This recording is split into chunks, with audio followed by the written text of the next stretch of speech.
요한복음에서 만나는 그리스도. 내가 자주 말씀을 드립니다. 우리 사람이 머리끝에서부터 발끝까지 어디를 찌르든지 피가 나와야 정상이잖아요. 피가 안 나오면 그 부분이 썩었거나 뭐가 잘못된 거죠. 오늘 요한복음을 통해서 그리스도를 발견하고 우리가 왜 예수를 믿는가, 또 우리가 믿는 예수는 어떤 분이신가, 그걸 확인하는 겁니다. 예수님이 그리스도로 오셔서 우리에게 복음을 전했어요. 예수님 말씀하시기를 친히 나는 전도하러 왔다 그랬어요. 뭘 전도합니까? 그리스도이심을 전도하는 거죠. 그 내용을 보고 우리는 복음서라고 그럽니다. 사복음서라고 하면 마태, 마가, 누가, 요한인데 그중에 마태, 마가, 누가를 공관 복음이라고 해서 같은 맥락에서 바라보는 거고, 요한복음이 약간 다릅니다. 그 복음마다 특징이 있어요. 여러 가지 별명이 있고요. 왕의 모습으로 오신 장면을 기록한 것과 종의 모습으로 온 관점에서 기록한 것과 인간의 모습으로, 그리고 요한복음은 하나님으로 오신 그분을 조명하는 그런 복음의 각 복음서마다의 특징이 있어요. 오늘 말씀에서 굉장히 깊은 뜻을 가지고 우리가 알아봐야 될 것이 태초에 말씀이 계시니라. 태초에 하나님이 천지를 창조하시니라. In the beginning. 창세기 1장 1절과 요한복음 1장 1절은 같은 맥락입니다. 그게 모든 결론이 있고 복음의 설명이 시작이고 결론입니다. 하나님이 천지를 창조하실 때에 첫날에 빛이 있으라 그랬잖아요. 그죠? 오늘 일장에서도 빛이 왔는데 어둠이 깨닫지 못하더라. 창세기 1장을 우주의 창조적 관점에서 바라보는 것이라면 요한복음 1장은 그 창조와 개인의 완성. 창세기 1장에 보면 하나님의 형상과 모양을 따라 지으시고 바다의 물고기와 공중에 나는 새와 들에 있는 모든 짐승들까지 정복하고 다스리게 하자. 그런 내용이 나오잖아요. 그 말씀과 우리 인간에게 있어서 가장 근본적인 문제와 해결책이 되는 영접하는 자, 곧 그 이름을 믿는 자들에게는 하나님의 자녀가 되는 권세를 주셨다. 그 말씀에 일치하는 맥락도 우리는 확인해야 됩니다. 추가로 설명하는 거. 아주 창세기 1장과 요한복음 1장은 같다고 보면 돼요. 표현만 조금 다를 뿐이지, 단어만 다르지 같은 맥락이라고 보면 돼요. 다른 내용이고. 같은 내용이고 다른 내용이고. 우리가요, 빛이 어둠에 왔는데 어둠이 깨닫지 못하더라. 그 말은 사람들이 아무리 설명해도 못 알아듣고, 막 어떤 데는 전도 현장에 가보면 친구끼리 막 싸웁니다. 복음 전하는데 왜 이 말을 못 알아듣냐고 막 신경질 내고 이런 사람이 있어요. 자기 친구한테. 우리는 설명하고 자기는 옆에서 듣고 있다가 못 알아듣는다고 막 짜증내고. 그럴 일이 아니에요. 사람이기 때문에 옆에 갖다 놔서 그야말로 씹어서 먹여줘도 모르는 사람 몰라요. 근데 아는 사람은 그냥 알아요. 그냥 알아들어요. 그걸 보고 은혜라 그럽니다. 영접하는 자. 그 말이 무슨 말일까요? 네, 어떻게 꼬맹이하고도 이야기를 하다가 예수님 어디 계시나? 이랬더니 얘가 언뜻 하는 말이 손가락으로 하늘에. 그러더니 금방 1초도 안 돼가지고 아 내가 깜빡했어요. 내 마음속에 뭐 착각하기도 하고요. 그래서 내가 하늘에 계신 것도 맞고 네 속에 있는 것도 맞고 다 맞는 거야. 다만 중요한 것은 그 영접하는 내용을 네가 언제 했느냐가 중요하다. 아주 오래전에 했다? 10년 전에 했다? 그거는 별 의미가 없다. 나는 오늘도 그것을 확인했습니다. 그리고 내일도 나는 확인하기를 원합니다. 그게 중요한 거죠.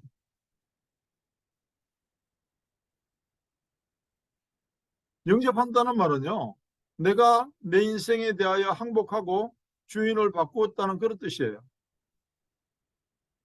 부활의 능력과 재창조의 권세를 체험하는 신앙에 있어서 출발과 기초가 되는 그 내용을 요한복음에는 너무 자세히 설명하고 있습니다. 하나님의 관점에서 우리 인간을 이해하는, 흔히 우리가 말하는 인카네이션, 성육신이라고 하는 사람의 모습을 가지고 하나님이 오신 모습. 그 말씀 14절로 가면 그렇게 돼요. 말씀이 육신이 되어, 이 뜻이 얼마나 기쁜지 몰라요. 말씀이 계시는데 하나님과 함께 계셨고 그 말씀은 곧 하나님이신데 14절에 보니까 말씀이 육신이 되어 우리 가운데 거하시며, 얼마나 심오하고 뜻깊은 말씀이죠. 그 하나님이 인간의 모습을 입고 이 땅에 오셔서 죽으시고 부활 성천하시고 다시 오시겠다 약속하셨는 지에 대하여 이해도 되고 은혜가 되면 그게 정상이죠. 주인이 바뀌는 것.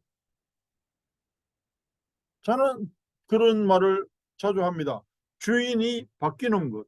우리 주인 바꿉시다. 언제?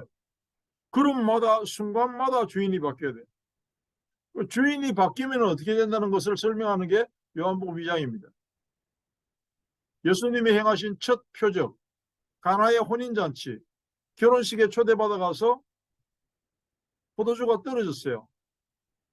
그 포도주가 떨어졌을 때 물을 뜨다가 항아리에 채우고 포도주로 변화시키는 거예요. 여기에서 주제는 예수님이 손님으로 청함을 받았을 때에는 의미가 없다는 거예요. 우리가 그렇잖아요. 아니, 어느 집에 가면 우리를 영접해 드리죠. 아이고, 어서 오시라 그러고, 여기 앉으시라 그러고. 그런데 그렇다고 그 사람이 거기 주인이 아니잖아요. 맛있는 거 있으면 손님한테 먼저 갖다 드리고 다 하죠. 그런데 주인은 아니잖아요. 많은 사람들이 예수 믿는다고 하면서 그렇게 귀한 손님으로, VIP로 예수님을 모시고 있는 경우도 많다는 거죠. 주인은 아니에요. 그냥 청함을 받은 손님이야. 영접해 드렸어요. 그런데 주인은 아니에요. 그러면 주인이 되면, 주인의 자리에 있으면 명령해야 그게 주인이죠. 물을 채워라. 혼인잔치에서 그 당시에 포도주가 떨어지면 신랑이 잡혀갈 수도 있는데 그 상황에서 무엇을 이야기하냐면 두 가지가 있습니다. 인생은 늘 모자라는 것이다. 네가 아무리 노력해봐라. 늘 허전하고 모자라다. 그때에 예수님이 주인의 자리에 계시면 풍요로워지고 문제도 해결된다. 어떤 분이 그래요. 나이도 많지 않습니다. 우리 성민이 또래인데 일찍이 30대에 돈을 엄청나게 벌었어요. 15년, 20년 전에 벌써 한 달에 5만 불, 10만 불 벌던 사람. 근데 어느 날 너무너무 허전해지더라는 거죠. 돈을 그렇게 많이 버는데. 허무하고. 그래서 예수 믿게 되었노라고.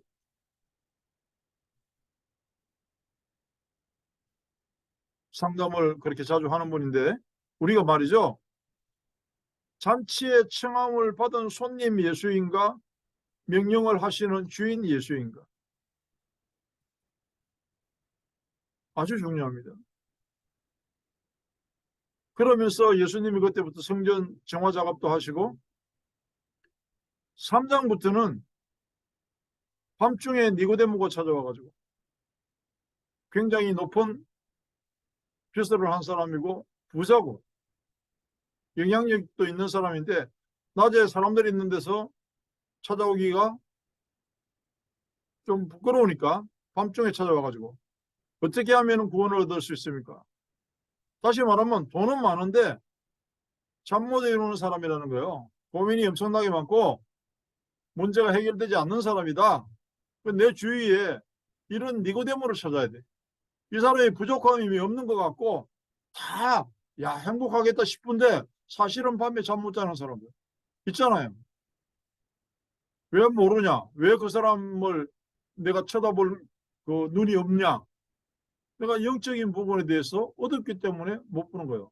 빛을 비추지 못하기 때문에 그게 안 보이는 거지. 사실은 그래요. 우리가 사람을 바라볼 때 누구든지 이 사람은 고민이 있구나. 이 사람은 문제가 있구나. 아, 이 사람은 그리스도가 없구나. 그런 관점에서 볼 줄을 알아야 돼요. 그래야 진짜 전도자로서 그 사람을 도와줄 수가 있어요. 좀 많은 사람한테는 눌리고 자기보다 못한 사람한테는 교만해지고 그럴 수밖에 없죠. 영적 사실을 모르면. 그럼 거듭남에 대해서 설명을 하는데 말귀를 못 알아들어요. 말귀를 알아들을 수가 없죠. 어떻게 나 사람이 늙어서 엄마 뱃속에 들어갔다 나옵니까? 엉뚱한 소리 하고 있었죠. 거듭난다는 이야기를 하는. 너는 죽고 그리스도 안에서 다시 살아나야 된다. 그 말을 못 알아들어. 네 인생의 주인은 네가 아니다. 이제 바꿔야 된다. 못 알아들어요. 그 말. 세상의 이치와 영원한 나라에 대하여 성령에 대하여 그리고 창조가 뭔지 부활이 뭔지 전혀 몰라요. 그 사람이 엘리트입니다. 사장에서는 엘리트가 아니고 완전 밑바닥 수가성 여인, 우물가의 여인들이라고 나오죠. 이제 갈 때까지 간 여자예요. 예수님이 야곱보다 크냐 작으냐? 예배는 예루살렘에서 드리는 게 맞냐? 여기서 드리는 게 맞냐? 쓸데없는 거 가지고 엄청나게 똑똑한 척하고 잘난 척하고. 근데 중요한 거는 그 인간도 인생이 풀리질 않는다는 거예요. 성도가 아니라 교인의 범주를 벗어나지 못하는 사람들에게 주는 메시지. 예배를 어디서 드리는 거가 문제가 아니에요. 큰 교회 가서 예배 드리냐? 아주 작은 교회 가서 예배 드리냐? 그게 문제가 아니라니까 지금. 내 인생이 진짜 주인이 바뀌었냐? 내가 예수 그리스도 안에 있냐? 그게 문제죠. 그래서 예수님이 사상에서도 보면 요절이 하나님 앞에서는 진리 안에서 영으로 예배하는 것이다. 장소가 문제가 아니다. 옛날 성경에 보면 신령과 진정으로 예배해야 된다. 영적인 이야기라는 못 알아듣죠. 이거 나중에는 알아들었다 그러고 막 물동이 내 집어 던지고 그리스도가 나타났다 이러고 떠들기는 해요. 계속 요한복음을 보세요. 하나님으로서 오신 그분이 우리 인생의 문제를 해결해 나가는 장면을 쫙 풀어나가고 있어요. 38년 동안 병이 안 나와가지고 베데스다 연못가에서 베데스다 연못가에 병자들이 다 모여 있으니까 예루살렘 교회도 있는데 교회는 안 가고 병 고치려고 거기서 예수님이 특별히 은혜를 베푸시려고 네가 낫고자 하느냐? 그러니까 뭐 사람들이 먼저 들어가고 세상에 이놈들이 순수도 없고 머리도 없고 뭐 엉뚱한 소리 또 해요. 거기에서 교회의 무능함과 예수 그리스도를 만난 사람은 해결된다는 걸 가르쳐요. 요한복음은 그렇게 개인과 모든 위치에 있는 사람들을 망라해서 예수님이 하나님이시다, 예수님이 그리스도시다, 그걸 설명해요. 온 세상을 다 보여주잖아요. 5천 명을 배부르게 먹이시고 보리떡 5개와 물고기 2마리로, 심지어는 형제들도 안 믿고 간호하다가 현장에서 잡혀온 여인에게도 해답 대신 그리스도가 누군지를 보여주고, 나면서부터 장님된 사람에게도 그렇게 하고, 도둑놈은 왜 오고 목자는 무엇하러 오는가에 대해서 비유를 해주고, 그게 1장, 2장, 3장, 10장까지, 그리고 세족식을 하고 고난을 받으시는 그 장면들이 계속해서 관점이 뭐냐 하면 예수님은 하나님이시다. 스페니시 차량 뒤에 따라가 보면 아마 가끔 보셨을 거예요. 헤수스 데 디오스, 예수님은 하나님이시다. 그리고 그 뒤에 뭐라고 나와요? 리드 바이블, 성경 좀 봐라. 왜 성경 본다고 하나? 모르는 사람 모르는데. 성경 본다고 다 알아요? 성경 봐도 모르는데, 들어도 모르는데. 어떻게 한다? 은혜로 한다. 13장에서 세종식이 끝나고 나면 14장에 가면은 하나님을 믿으니 또 나를 믿으라. 내가 길이고 내가 진리고 내가 생명이니까 나로 말미암지 않고는 네 인생의 문제 해결 안 된다. 왜 멀리 비행기 타고 멕시코로 가고 인도를 가고 저 러시아 카자흐스탄을 갑니까?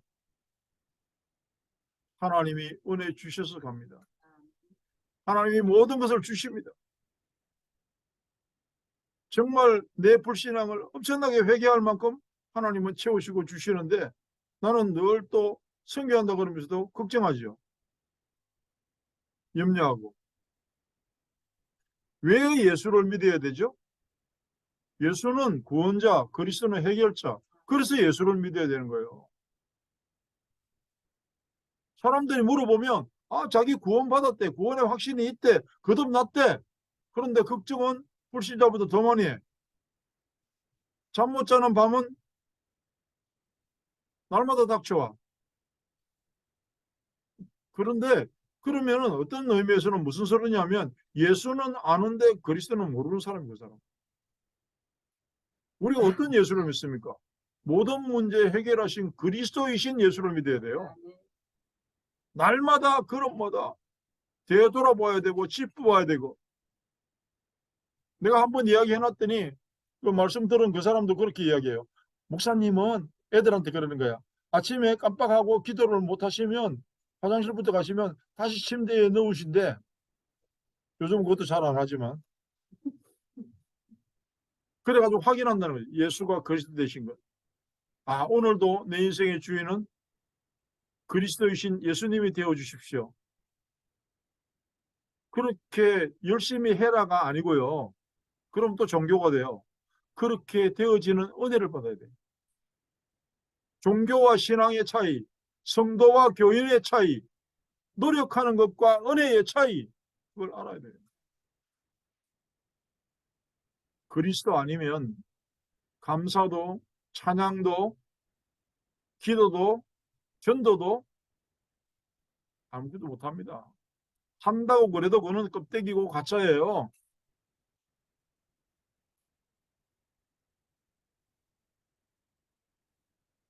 우리가 모든 것이 그리스도로 출발하고 결론 난다는 사실만 알아도 그때부터는 뭐요? 행복한 삶의 시작이다. 모든 성경의 흐름과 주제에 대한 가르침은 메시아, 즉 그리스도의 오심에 대한 이유를 설명하고 인간의 모양으로 하나님이 오신 내용을 가장 자세하게 알리는 부분이 저는 요한복음에 있다고 봅니다. 앞으로 시간이 나면 몇 번이 될지는 모르지만 어떤 의미에서는 평생 이 부분을 다루어야 될 내용이죠. 세상의 모든 문제의 해결이 그리스도 안에만 있다. 아멘입니까? 그리스도 안에만 있다.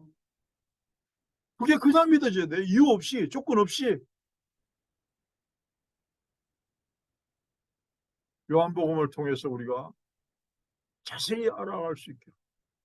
그냥 읽기만 해도 이 내용을 가지고 이런 포커스를 가지고 요한복음을 읽어보세요. 조금 달라집니다. 예수는 예수만 그리스도. 그 사실만 가지고 충분히 행복하시기를 축복합니다. 하나님 우리 아버지 참 감사합니다. 예수가 그리스도 되시는 사실 때문에 내 인생은 변화되고 나를 만나는 다른 사람의 인생까지 변화시킬 수 있는 전도자의 축복이 임하게 된 것을 감사드립니다. 오늘도 그 사실 때문에 하나님 앞에 물질을 드리고 시간을 드리고 내 정성을 드렸습니다. 하나님이 온전히 받으시고 저 멀리 남미 끝까지 복음과 선교의 현장까지 이 물질과 정성이 사용되게 하여 주시옵소서.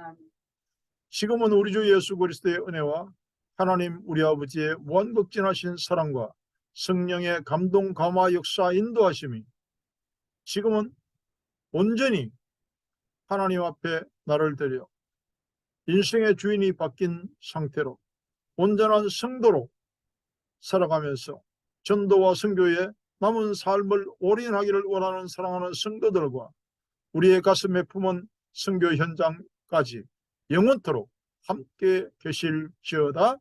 아멘.